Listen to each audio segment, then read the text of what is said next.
In one video, you mentioned a hadith about once Ali ibn Abi Talib, may Allah be pleased with him, accepted sweets from non-Muslim on their religious festival. So food other than meat is permissible even if the name besides Allah is taken. But I read the translation in Surah Maida, ayat 3. It says 4 things to be forbidden. One of them is any food on which name of other than Allah is taken. It mentions any food. In some other translation, I find animals which is slaughtered, not taking Allah's name. So which one is correct? Is it any food or is it animal? And could you please give me the references of the two hadiths about Ali ibn Abi Talib and Mother Aisha? May Allah be pleased with them.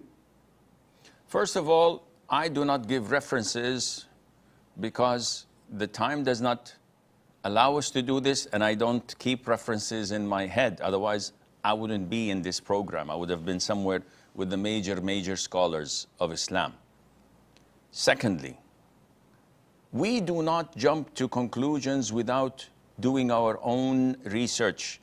So you cannot just jump to an ayah and have your own conclusion and let that cascade on different issues, and then you find yourself in a no man's land. This is not the way it's done. You have to go to scholars.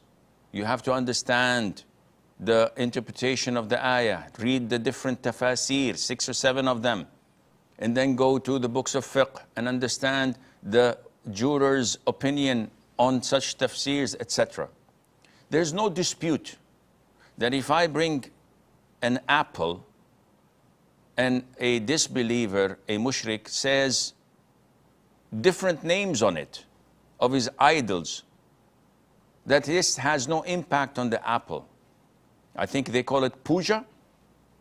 And when the Hindus give food and sweets and veg food that was offered to their gods, and then they offer it to others.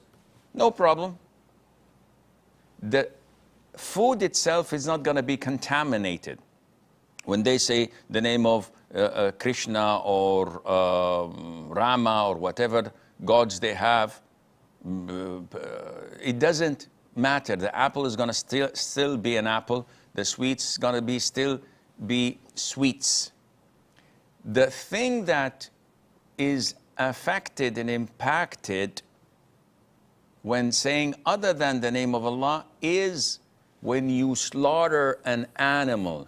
So if you slaughter a sheep or a goat and you say in the name of so and so, so you're sacrificing for the name of a false god, whether it's Jesus, whether it's Buddha, whether it's whatever name.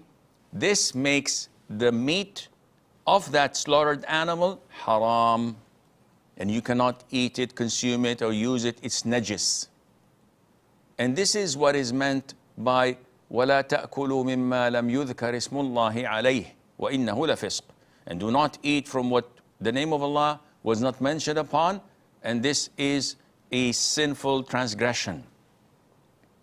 So this means that if the Jews, the Christians, the fire worshippers, the idol worshippers give us some sweet, that we can consume that because it does not contain haram elements of meat inside of it.